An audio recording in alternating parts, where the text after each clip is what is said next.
네, 함께 기도하고 금요 집회를 시작하도록 하겠습니다.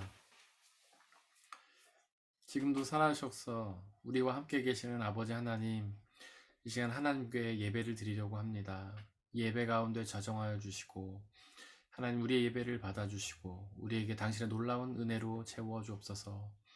이 시간 당신의 뜻을 말씀하여 주시고 그 말씀을 통하여 당신의 뜻을 알게 하시고 그로 인해 영원한 생명과 참된 기쁨과 자유를 누리는 복된 시간으로 역사하여 주옵소서.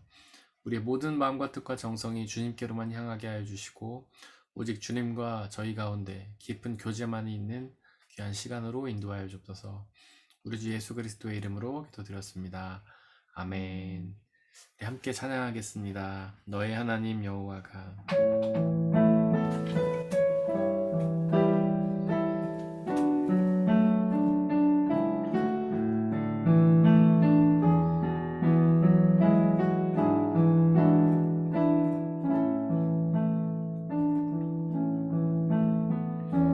너의 하나님 여호와가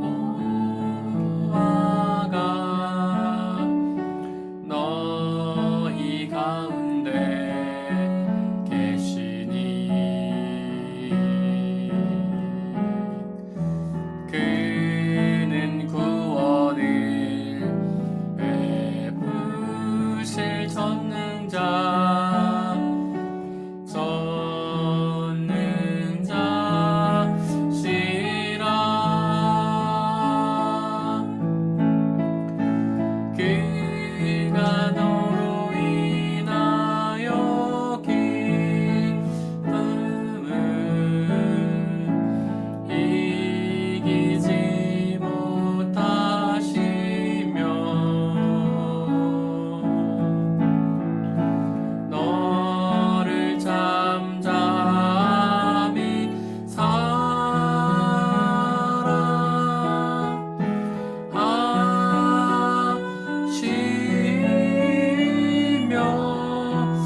성경은 끊임없이 하나님이 우리와 함께 계신다고 말합니다.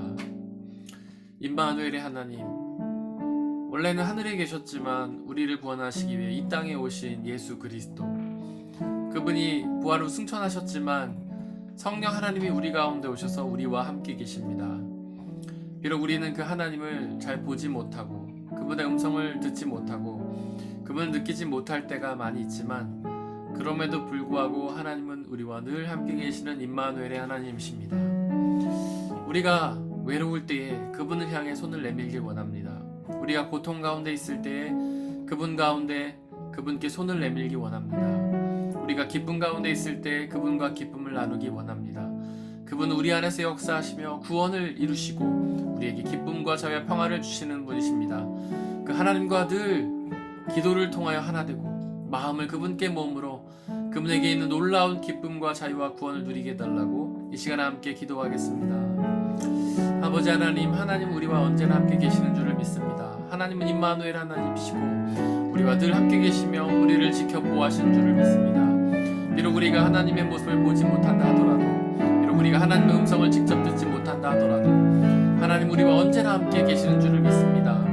다만 우리가 세상의 삶에 빠져서 세상만 바라보면서 그 하나님을 기억하지 못하고 그 안에 집중하지 못하기 때문에 주님 주신 은혜를 누리지 못할 때가 얼마나 많은지요. 아버지 하나님, 우리가 삶 속에서 매 순간마다 하나님을 기억하고 매 순간 기도를 통해 하나님과 만나고 하나님 말씀을 통해 하나님과 만나고 주님과의 깊은 교제를 나누는 우리가 될 수 있도록 아버지 역사해 주옵소서.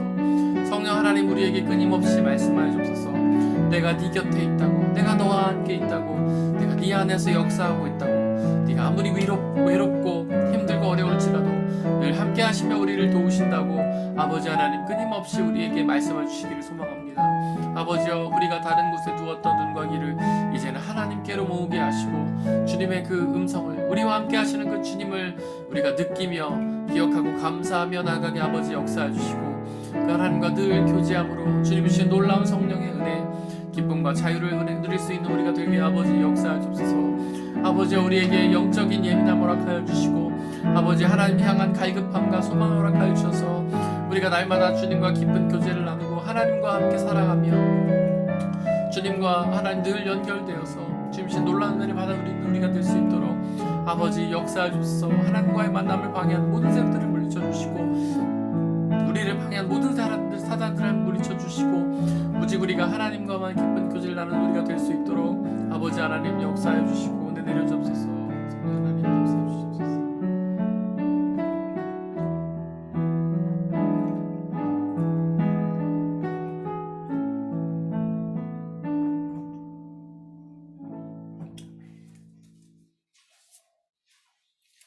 하나님의 은혜로 찬양하겠습니다.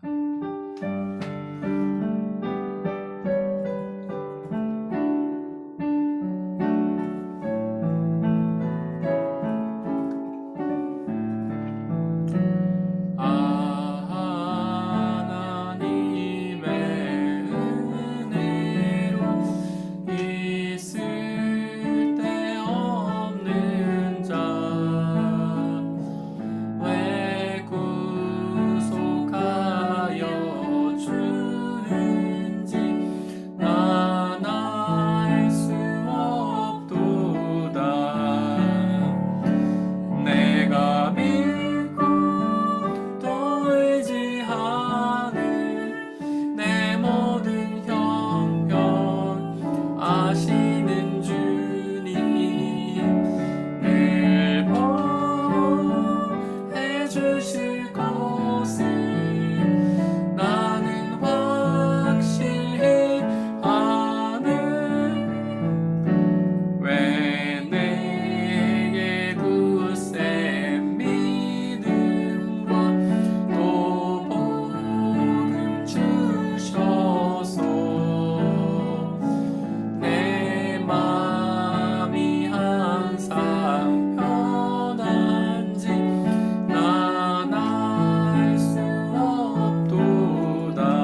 내게로부터 눈을 들어 찬양하겠습니다.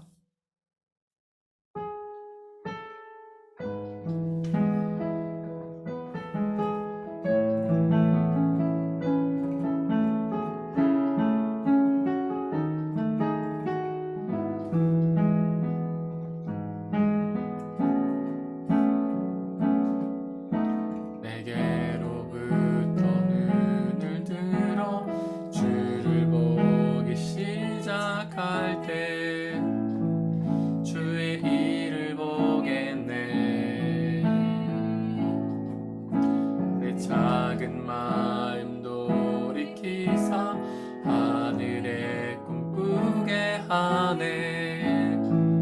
주님을 볼 때 내게로부터 눈을 들어 주를 보기 시작할 때 주의 일을 보겠네. 작은 마음 돌이키사 하늘에 꿈꾸게 하네. 주님을 볼 때 모든 시선을 주님께 드리고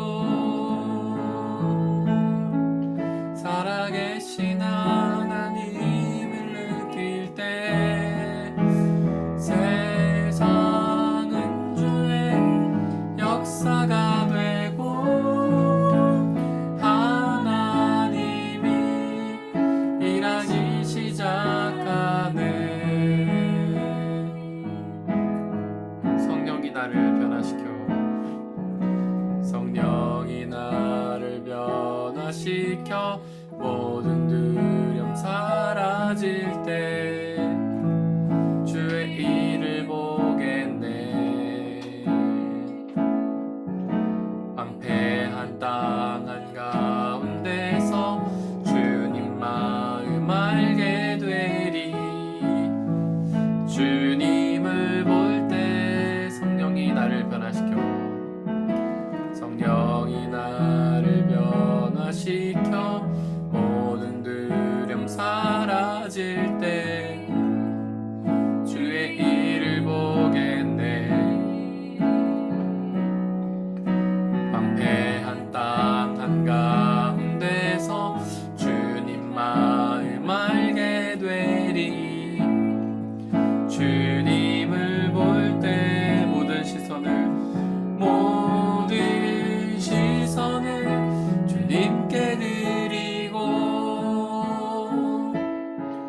살아계신 하나님을 느낄 때 내 삶은 주의 역사가 되고 하나님이 일하기 시작. 모든 시선을 주님께 드리고 모든 시선을 주님께 드리고 전능하신 하나님을 느낄 때 세상은 주의 나라가 되고 하나님이 일하기 시작하네.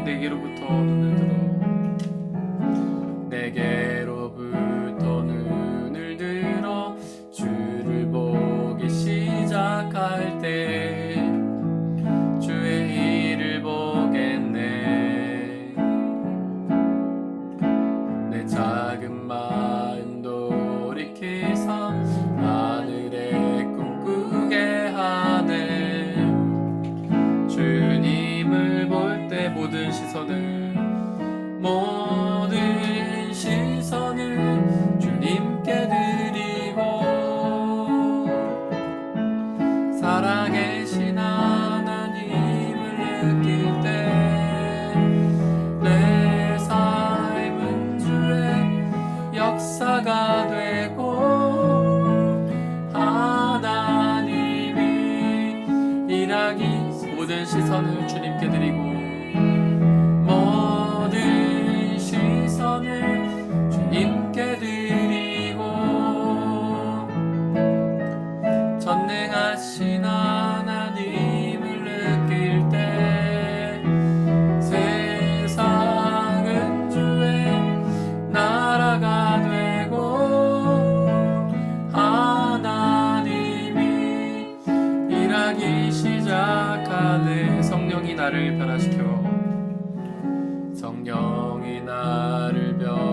변화시켜 모든 두려움 사라질 때 주의 일을 보겠네. 황폐한 땅 한가운데서 주님 마음 알게 되리. 주님을 볼 때 모든 시선을 주님께 드리고 살아계신 하나님을 느낄 때 내 삶은 주의 역사가 되고 하나님이 일하기 모든 시선을 주님께 드리고 전능하신 하나님을 느낄 때 세상은 주의 나라가 되고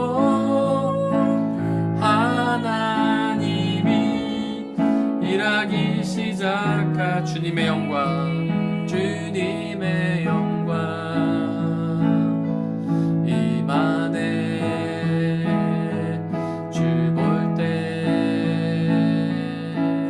주님의 영광 임하네. 주님의 영광 임하네. 주 볼 때 모든 시선을 주님께 드리고 모든 시선을 주님께 드리고 살아계신 하나님을 느낄 때 내 삶은 주의 역사가 되고 하나님이 일하기 모든 시선을 주님께 드리고 모든 시선을 주님께 드리고 전능하신 하나님을 느낄 때 세상은 주의 나라가 되고 하나님이 일하기 시작하네. 우리는 하나님을 바라본다고 생각하지만 우리도 모르는 사이에 하나님이 아닌 세상과 나 자신을 바라볼 때가 너무나 많습니다. 마치 놔두면 풀려가는 태엽처럼 계속 조여주지 않으면 우리도 모르는 사이에 하나님이 아닌 것과 우리 자신만 바라보고 있습니다. 그러나 우리는 하나님을 바라보아야 합니다. 진정한 회개를 이루어야 합니다. 삶의 목적을 하나님께 두어야 합니다. 삶의 방향을 하나님께로 옮겨야 합니다. 내 삶의 주인이 하나님이 되셔야 합니다. 우리의 시선을 주님께로 옮겨야 합니다. 그렇지 않으면 그 주님이 주시는 영원한 생명과 하나님의 나라를 누릴 수 없습니다. 이 시간 간절히 기도하기 원합니다. 성령 하나님 우리와 함께 해주시고 그냥 놔두면 태엽처럼 풀려버려 하나님이 아닌 곳을 바라보는 우리를 날마다 성령의 은혜로 조여주시고 돌이켜주시고 우리가 다시금 하나님을 바라보고 하나님만 의지하고 하나님 우리의 삶의 목표로 두고 우리의 삶의 운전대를 하나님께 내어드리며 하나님을 향해서만 나간 우리가 될 수 있도록 역사해 주옵소서. 이 시간 함께 기도하겠습니다. 성령 하나님 간절히 기도합니다. 우리도 모르는 사이에 우리의 삶의 목적이, 삶의 시선이, 삶의 운전대가 하나님이 아닌 다른 곳으로 갈 때가 얼마나 많은가요? 세상의 삶에 치이다 보면 하나님이 아닌 것들만 생각하다 보면 우리의 삶의 목적이 하나님이 아닌 다른 것을, 특별히 나를 향한 모습으로 가는 것이 얼마나 많습니까? 나를 위해 이 세상을 살며 나를 위해 시간을 쓰고 물질을 쓰며 나를 위해서만 살아가는 우리의 이 어리석은 모습을 용서해 주시고 아버지 하나님 성령으로 함께 해주시사 우리의 삶의 시선을 주님께로 고정하며 나가게 하시고 우리의 삶의 목적을 주님께 두게 하시고 삶의 방향을 주님께 두게 해주소서. 날마다 성령 하나님 은혜로 우리를 깨우쳐 주시고 우리가 잘못된 방향으로 가면서도 미처 깨닫지 못하는 어리석음을 하나님 깨닫게 해주시고 우리가 하나님을 향해 다시금 방향을 돌이키며 주님을 향해 나갈 수 있는 그 은혜를 우리에게 허락하여 주옵소서. 성령 하나님 우리에게 늘 말씀하여 주시고 우리 어리석음을 깨우쳐주소서. 하나님 너무 멀리 가버려서 하나님께로 돌아갈 수 없는 그 영혼들 하나님 불쌍히 여겨주시고 그의 마음에 성령의 감동을 허락하여 주시고 다시금 그들을 택하여 주시고 붙잡아 주셔서 하나님 그들이 다시금 주님 앞으로 돌아와 주님 앞에 예배하며 주님을 아버지로 모시며 삶의 목적을 주님께로 돌리며 하나님을 향해 나갈 수 있는 그런 놀라운 역사가 있도록 아버지 하나님 은혜 내려주시옵소서. 하나님의 말씀이 살아서 역사하는 능력이 있는 줄을 믿습니다.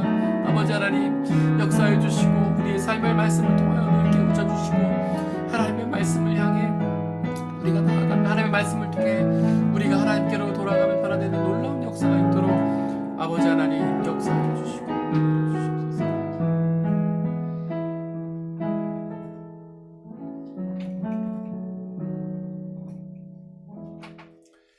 아버지 하나님 시간 간절히 기도합니다. 우리의 삶의 방향을 알려주시는 우리의 삶의 나침반이 되시는 주님의 말씀들을 이 시간 우리에게 선포하여 주시고 우리가 그동안 잘못된 길로 가고 있었다면 그 말씀을 통해 우리의 방향을 다시금 깨닫고 방향을 수정하게 하시고 하나님을 향해 나아갈 수 있도록 아버지 역사해 주옵소서. 세상의 삶 속에서 너무나 많은 시간들을 보내며 그곳에 집중하며 살아왔기에 하나님 향한 말씀에 우리가 눈을 뜨지 못할 수도 있겠지만 성령 하나님 이 시간 우리와 함께 해주시고 우리를 깨우쳐 주시고 우리의 마음을 열어주시고 심령과 골수를 쪼개주셔서 하나님의 말씀들을 우리의 깊이 심어주시고 그 말씀들이 우리 가운데 살아서 역사하시고 우리를 변하게 하여 주셔서 우리가 삶의 방향을 수정하며 하나님께로 나아가 하나님께서 주시는 영원한 생명과 하나님의 나라를 누릴 수 있도록 역사해 주옵소서. 이 시간에 하나님의 말씀만이 선포되며 그 말씀이 우리 가운데 온전히 심겨지는 놀라운 역사 있도록 은혜 내려 주옵소서. 우리 주 예수 그리스도의 이름으로 기도드렸습니다. 아멘. 함께 말씀을 나누려고 합니다. 저희가 계속해서 욥기 38장 말씀을 나누고 있는데 지난 시간에 1절을 나누다가 저희가 시간이 다 돼서 중단을 했는데요.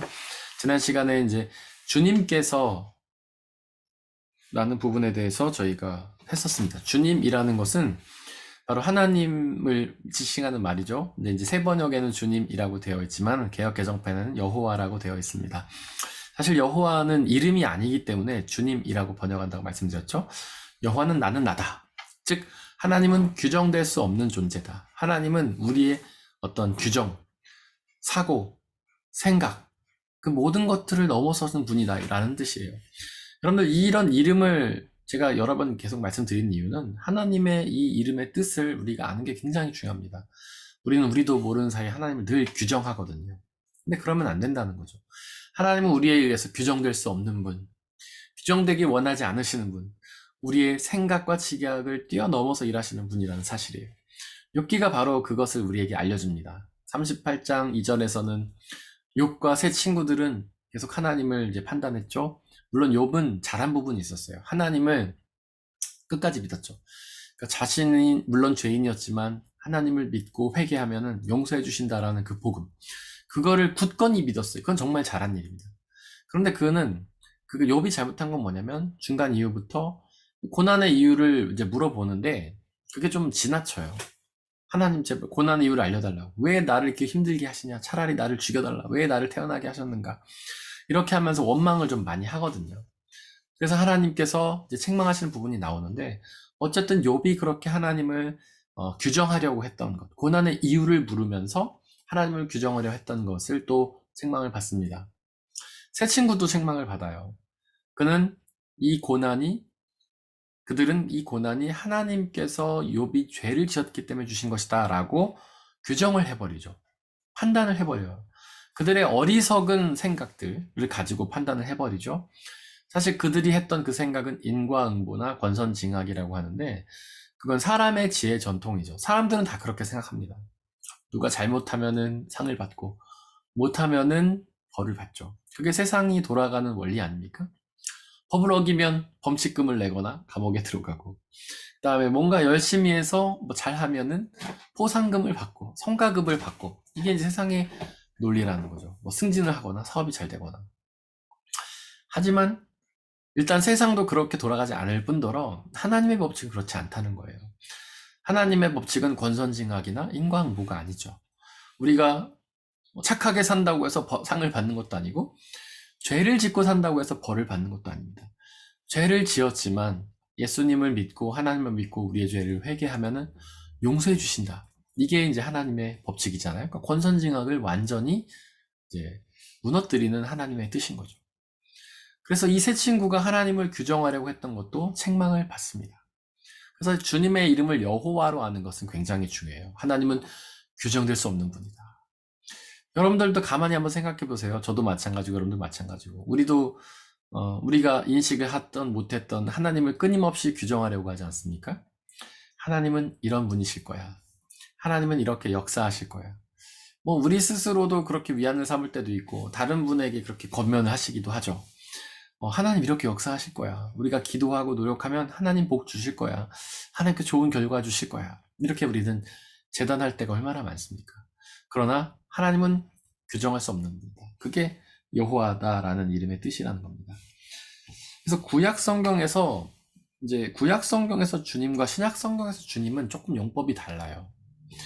구약 성경에서 주님은 제가 말씀드린 대로 여호와를 번역한 겁니다. 이게 개역 개정판 성경에는 다 여호와로 나와요. 새 번역에서는 여호와가 이름이 아니기 때문에 주님이라고 번역을 했습니다. 그리고 이제 그 가톨릭하고 개신교가 같이 번역한 성경이 있어요. 공동 번역 성경이라고. 거기에는 야훼라고 나옵니다. 여호와, 야훼 다 같은 말인데 사실 이제 히브리어는요 모음이 안 달려 있거든요. 그래서 야훼로 읽어도 되고 여호와로 읽어도 상관이 없습니다. 모음만 가지고 이제 음역을 붙이는 건데 야훼라고 붙이기도 하고 여호와로 붙이기도 해요. 구약의 용법은 구약에서 주님이 나오면 여호와를 주님으로 번역했구나. 이거는 하나님의 이름을 규정할 수 없다. 그분은 규정될 수 없는 존재구나. 이렇게 생각하시면 돼요. 신약에서 주님이라고 나오면 이게 좀 다릅니다. 구약에서는 주님 그러면 보통 하나님을 지칭하죠. 근데 구약에서 주님 그러면은 보통 예수님을 지칭해요. 이거는 헬라어로 퀴리오스라고 합니다. 퀴리오스. 이건 어떤 뜻이냐면 말 그대로 주인이란 뜻도 되겠죠. 근데 단순히 주종관계에서 주인을 뜻하는 게 아니라 약간 신적인 존재, 하나님과 같은 존재를 의미하는 거예요. 하나님과 같은 존재인데 나의 주권을 가지고 계신 분, 나를 이제 다스리시는 분, 나의 주인이신 분, 나는 그분의 종. 이렇게 되는 게 주님이라는 용법입니다. 이 고백을 제일 처음 예수님께 드린 게 바로 베드로였죠. 마태복음 16장 16절.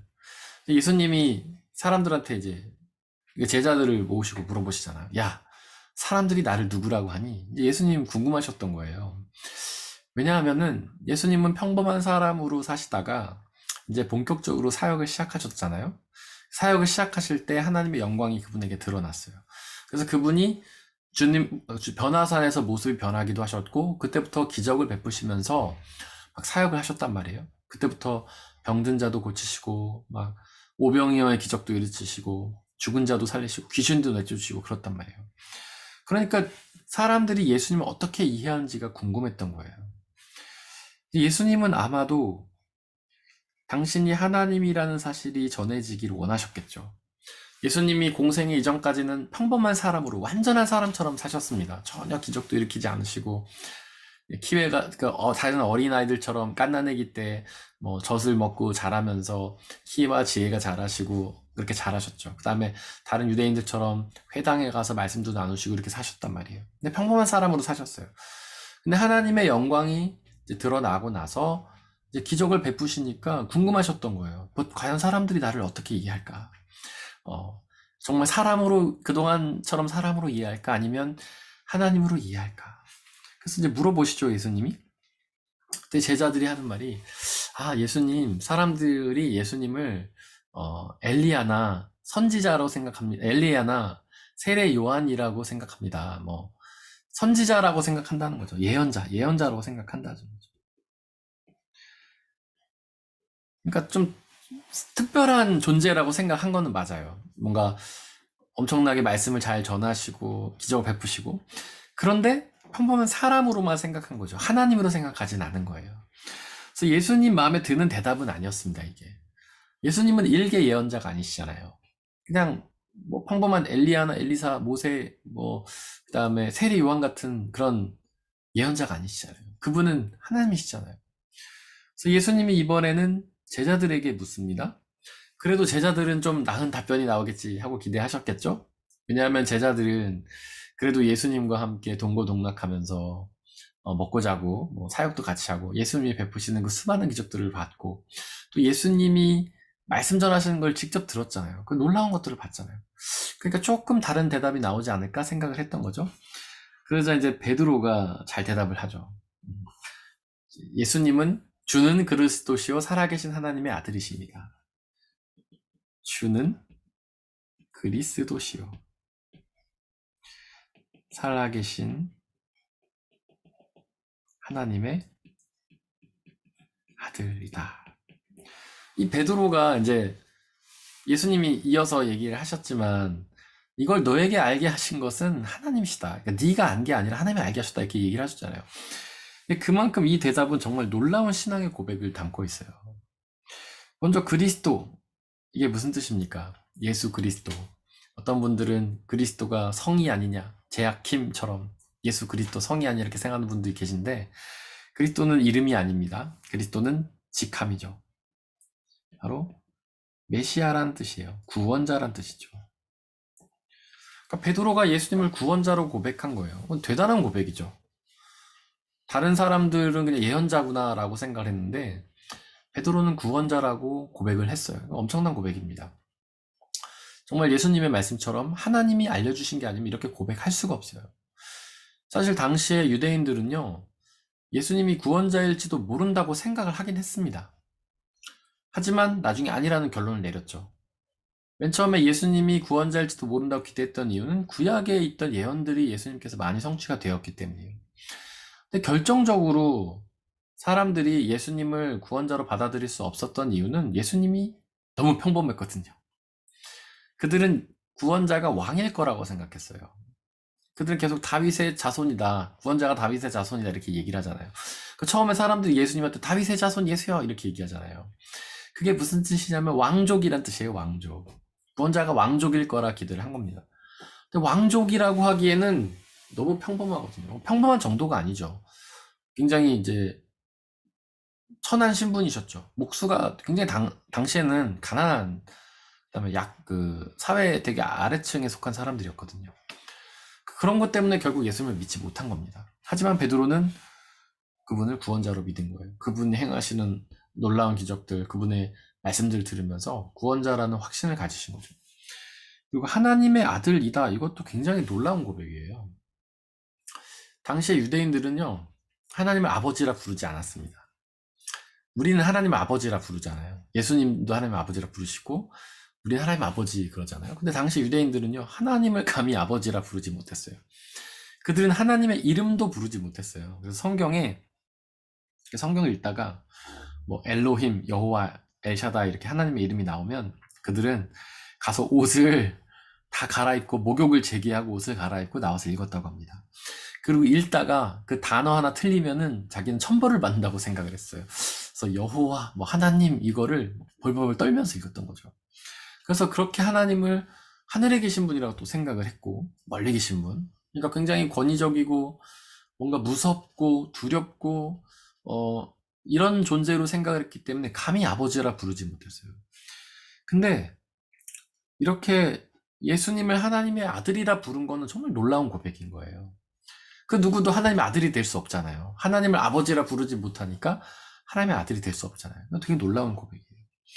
하나님의 아들이라는 거는요, 원래 성경에서 의미할 때는 정말 우리가 이 세상에 육신의 아들하고는 좀 다른 겁니다. 예를 들면 저희 아들이 있잖아요. 저는 그 아들의 아버지고 이런 관계란 뜻이 아니에요. 그러니까 예수님이 하나님의 아들이다는 거는 육신을 입으신 하나님이다 이런 뜻이에요.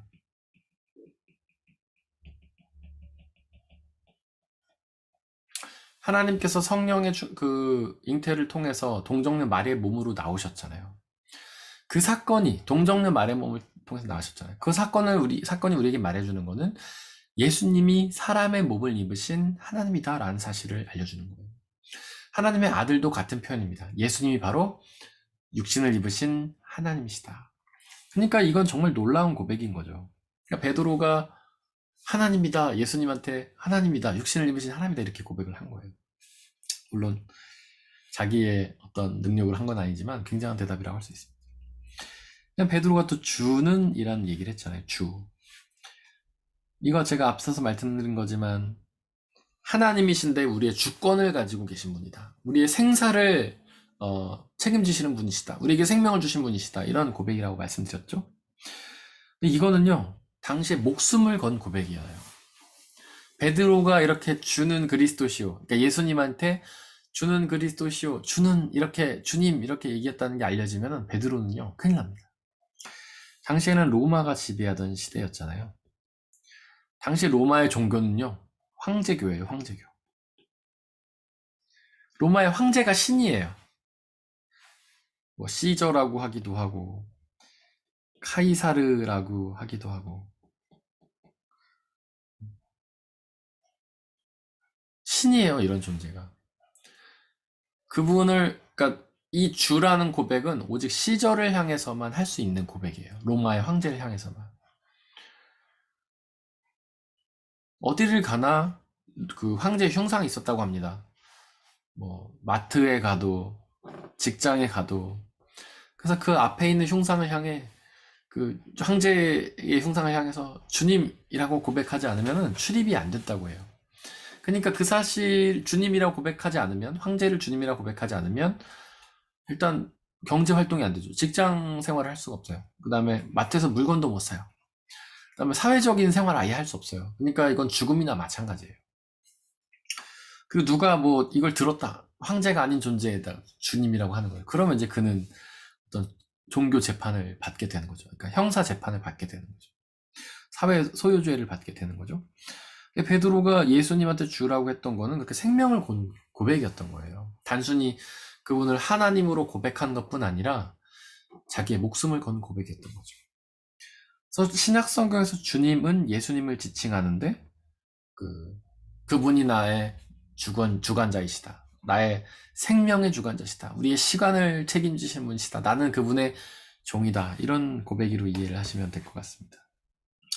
그래서 하나님께서 이제 욥에게 대답을 이제 하시는 장면이 나와요. 38절에 보면 처음으로 대답을 하시는 거죠. 38장 2절에서 계속 욥이 하나님께 독백을 합니다. 처음에는 이제 욥이 고난당한 장면이 나오고 그다음에 새 친구와 욥의 어떤 토론 같은 게 나오고 그리고 상당 부분 중간에 있는 상당 부분이 굉장히 많은 부분이 욥이 독백을 하는 장면이에요. 그래서 예수님한테 왜 저에게 이런 고난을 주십니까? 라는 꼭 묻는 거죠. 근데 이 욥이 정말 우리의 모습을 그대로 대변하는 거예요. 우리도 고난을 당할 때 꼭 이유를 찾습니다. 내가 왜 고난을 당할까? 그래서 먼저 이제 현실적인 이유를 찾죠. 실제적인 이유. 뭘 잘못했을까? 뭐 노력을 안 해서 그런가? 아니면 어디서 실수를 했나? 아니면 인간관계 누구한테 잘못했나? 인간관계를 못했나? 그동안 내가 베풀지 않고 살았나? 이런 이유를 찾아요. 그 다음에 이제 신앙적인 이유를 찾습니다. 하나님 앞에 섭섭하게 해드렸나? 주일 성수를 안 했나? 헌금이 좀 부족했나? 봉사가 부족했나? 이런 이유들을 찾아요. 대부분 사람들이 그렇습니다. 고난을 당하면 이유를 찾아요. 왜냐하면 우리는 인과응보적인 생각을 하기 때문에 그래요. 모든 일에는 이유가 있다고 생각을 하는 거죠. 욥의 그런 질문을 모두가 합니다. 이제 근데 그때 하나님께서 대답을 전혀 하지 않으세요. 욥이 정말 심하게 그 고난 이유를 물으면서 날 차라리 죽여달라 왜 생명을 주셨냐 막 해도 하나님이 대답하지 않으세요. 근데 드디어 38장에서 답변을 하십니다. 답변을 하시는데 여기 보니까 폭풍이 몰아치는 가운데서 답변을 하십니다. 폭풍. 어떤 모습이었을까요, 여러분들? 허리케인이 부는 것 같이 막 강한 바람이 불면서 하나님이 대답을 하시는 그런 모습이셨겠죠? 여러분들 이 폭풍 가운데서 대답을 하셨다는 것은 사실 메타포입니다. 메타포. 성경에는 수많은 메타포가 있어요. 메타포가 뭐냐면 상징이에요. 혹은 비유. 성경에는 수많은 메타포와 상징이 있어요. 왜냐하면 하나님이 그렇게 대답을 이제 하시면 약간 임재 같은 게 있어야 될 거 아니에요. 하나님의 임재. 하나님의 임재를 인간의 언어로 설명이 불가능한 거예요. 그 모습을 누구도 설명할 수가 없어요. 이제껏 본 적이 없는 모습이거든요. 인간의 언어로 있지 않은 모습이거든요. 그래서 메타포를 쓸 수밖에 없어요. 여러분들 요한계시록 보면 하나님 나라에 대해서 이렇게 묘사를 하는데 뭐 홍보석이 있고 금보석이 있고 뭐 엄청나게 많은 그런 보석의 종류가 나오지 않습니까? 그게 전부 메타포예요. 진짜 하나님 나라 가면은 보석이 막 달려 있다라기보다는 하나님 나라의 그런 아름다운 모습을 우리의 말로 설명할 수가 없어서 메타포로 설명하는 거예요. 우리가 예를 들면 그런 비유하지 않습니까? 뭔가 이렇게 첫눈에 반한 사람을 보니까 정말 환한 빛처럼 어둠을 비치는 빛처럼 나에게 다가왔다. 막 이런 표현 하잖아요. 그러니까 그 사람이 빛이라고 표현하잖아요. 근데 그 사람 빛인가요? 아니죠. 아니지만 너무 아름다우니까 빛이라고 표현하는 거 아닙니까? 뭐 꽃이라고 표현하기도 하잖아요. 아름다운 아내에게 꽃 같다. 그래서 꽃을 선물하기도 하고. 근데 그 사람이 꽃처럼 생긴 건 아니잖아요. 하지만 꽃이라고 비유하잖아요. 상징, 메타포죠. 왜냐하면 그 아름다움을 말로 표현할 길이 없으니까 빛이나 꽃이라고 하는 거죠. 마찬가지예요. 예수 하나님의 나라에 대해서 우리의 언어로 설명할 수 없기 때문에 그렇게 표현하는 겁니다. 예수님께서 하나님 나라에 대해서 말하실 때 전부 다 비유예요. 하나님 나라는 이와 같으니. 하나님 나라는 이와 같으니. 여러분들 예수님이 하신 모든 비유가 다 시작을 그렇게 합니다. 하나님 나라는 이와 같으니. 왜냐하면 그 하나님 나라를 우리는 모르기 때문에 가본 적도 없고 이 세상과는 전혀 다른 세상, 새하늘과 새 땅인데 아무도 가본 적이 없어요. 그러니까 메타포로 하시는 거죠. 이렇게 메타포가 많아요. 예를 들면 구름 가운데 임하신다. 예수님이 승천하신 다음에 내가 구름 타고 구름 가운데서 오시겠다 이렇게 얘기하시잖아요. 여러분들 정말 예수님이 오실 때 막 구름 가운데 예수님이 탁 내려온다 이런 표현이라기보다는 그렇게 하나님이 임재하시는 영광스러운 모습을 메타포로 설명하는 겁니다. 우리가 실제 언어로 설명할 수 없기 때문에. 그래서 주님이 폭풍이 몰아치는 가운데서 대답하셨다. 이것도 메타포라고 할 수 있어요. 폭풍이 뭡니까? 강한 바람이죠. 성경에서 바람이 무엇을 상징할까요? 제가 이건 아주 많이 설명을 드렸는데 성령을 상징하죠. 성령 하나님. 성령 하나님을 뜻하는 히브리어는 루아흐고요. 헬라어는 푸뉴마입니다. 이게 둘 다 성령이라는 뜻이에요. 성령이라는 뜻도 있는데 이들에게는 또 어떤 뜻이 있냐면 바람이라는 뜻도 있어요. 그 다음에 호흡이라는 뜻이 있어요. 숨. 그래서 태초에 하나님이 천지를 창조하시고 아담의 코에 생기를 불어넣었다. 이게 생기라고 번역을 하잖아요. 근데 그 단어가 뭐냐면 루아흐예요. 하나님께서 태초에 아담을 창조하시고 그 코에다 루아흐를 집어넣으신 겁니다. 그럼 두 가지로 해석이 되죠. 호흡을 넣었다는 뜻도 돼요. 하나님께서 아담을 창조하셨어요. 흙으로 만드셨어요. 마치 처음에는 시체처럼 누워 있었겠죠. 근데 그 코에다가 하나님이 후 하고 이제 숨을 불어넣으신 거예요. 바람을. 그랬더니 그가 그때부터 숨을 쉬면서 이제 사람이 된 거죠. 마치 인공호흡 하는 거랑 비슷한 것 같아요. 그래서 이렇게 사람이 뭔가 이렇게 물에 빠졌거나 그러면 이렇게 인공호흡 하지 않습니까? 마치 그런 모습이라고 할 수 있겠죠. 바로 루아흐가 숨이면서 호흡이기 때문에 하나님께서 그에게 호흡을 불어넣어서 창조하신 거죠. 또한 그때 하나님이 성령을 불어넣으셨다고도 이해할 수 있어요. 성경에서 성령은요, 생명창조의 영이거든요. 생명창조의 영.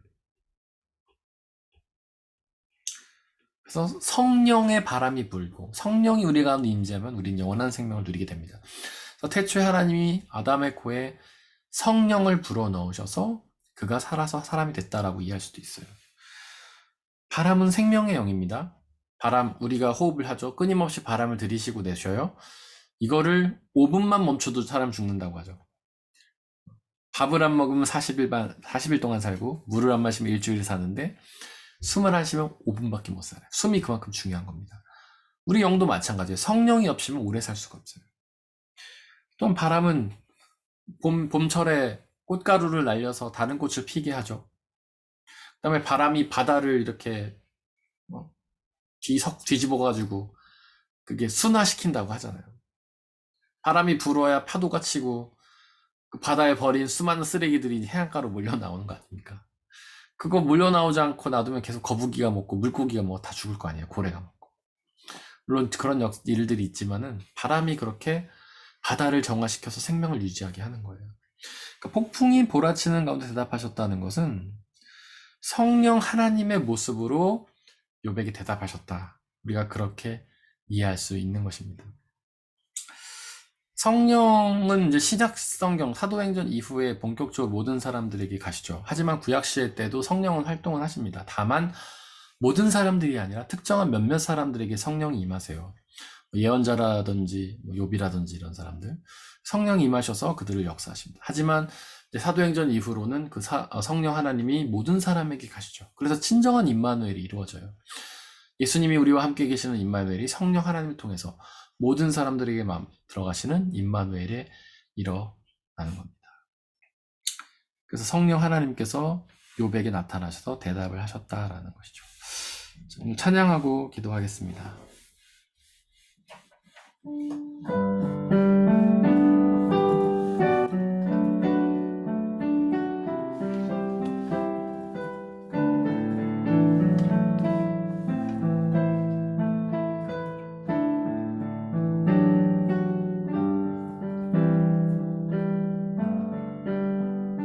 창조주 하나님께 영광을,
창조주 하나님께 영광을,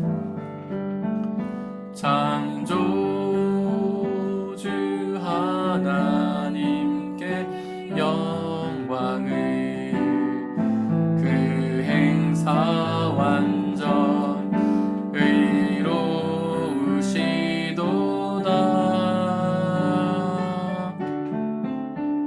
새 날을 주신 주께 영광을, 그 행사 완전 의로우시도다.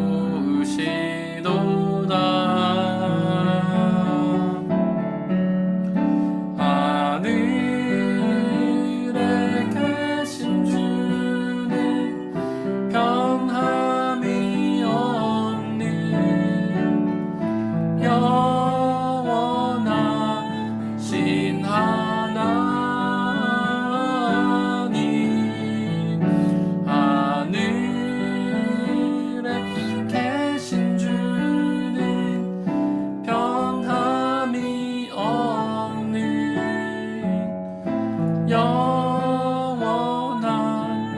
하나님. 이 시간 우리의 여호와 하나님, 생명의 창조주 하나님께 기도드리기 원합니다. 그분 우리가 감히 규정될 수 없는 분이시고 오히려 모든 것을 규정하시는 분이십니다. 그분 우리의 삶을 규정하시며 우리의 인생을 규정하시며 우리의 인생의 끝에 어떤 일이 있을지 규정하시는 분이십니다. 또한 그 성령 하나님 우리와 함께 계시며 우리에게 영원한 생명을 주시는 분이십니다. 그 하나님께서 우리를 규정해달라고, 영원한 생명과 구원으로 규정해달라고, 그분이 주시는 하나님의 나라에서 영원한 생명을 누리는 규정을 허락하여 달라고 이 시간 함께 기도하겠습니다. 아버지 하나님, 간절히 기도합니다. 당신은 여호와이신 줄을 믿습니다. 감히 우리가 이름 지을 수 없는, 감히 우리가 규정 지을 수 없는 놀라운 존재라는 사실을 고백합니다. 하나님, 우리는 삶 속에서 우리가 알지도 못하는 사이 하나님을 규정하지만 하나님 그렇게 규정될 수 없는 존재이라는 사실을 고백합니다. 하나님, 우리를 규정하여 주시고 우리의 삶을 규정하여 주옵소서. 하나님이 규정하신 이 삶을 살 때에 우리가 하나님의 그 규정하심을 믿고 그 모든 것을 선하게 역사하신 하나님을 믿고 의지하며 하나님의 뜻을 신뢰하며 나갈 수 있도록 아버지 역사해 주옵소서.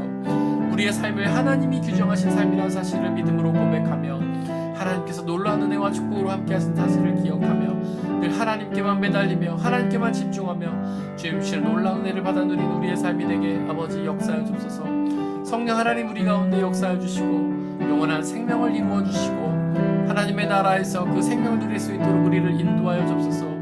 우리는 어리석어서 끊임없이 죄를 짓고 하나님이 아닌 다른 길로 향하지만 성령 하나님 우리를 지켜 보호해 주시고 우리와 함께 계셔 주시고 당신의 지혜로 우리를 알려주셔서 우리가 오직 하나님만을 의지하고 믿고 하나님께만 순종하며 나아가므로 하나님 나라와 영원한 생명을 누리는 놀라운 역사가 있도록 은혜 내려 주시옵소서.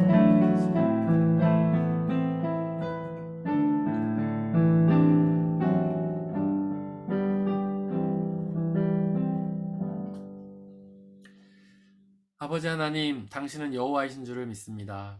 감히 우리가 규정할 수 없는, 오히려 모든 것을 규정하시는 놀라운 존재임을 믿습니다. 우리가 어리석음으로 하나님을 규정하려 할 때마다 성령 하나님 역사해 주시며 우리의 어리석음 깨우쳐 주시고 우리가 하나님의 규정을 온전히 순종하며 우리가 당하는 모든 일 가운데 그 일들이 하나님의 규정임을 고백하며 하나님이 그 가운데 놀라운 선한 역사를 이루신다는 사실을 믿음으로 고백하며 살아가게 하여 주옵소서. 성령 하나님 우리 가운데 역사하여 주시고 하나님이 아닌 다른 모든 것들을 제거하여 주시고 하나님 주시는 영원한 생명과 하나님의 나라를 우리에게 누릴 수 있도록 또한 하나님 주시는 참된 기쁨과 자유와 평화를 누릴 수 있도록 은혜 내려 주옵소서. 이제 세상으로 나아갑니다. 바로 그곳에서 주님과 함께 동행하며 주님께 귀를 기울이며 주님의 말씀을 따르며 순종하며 나가는 우리가 될 수 있도록 역사해 주옵소서. 우리 주 예수 그리스도의 이름으로 기도드렸습니다. 아멘.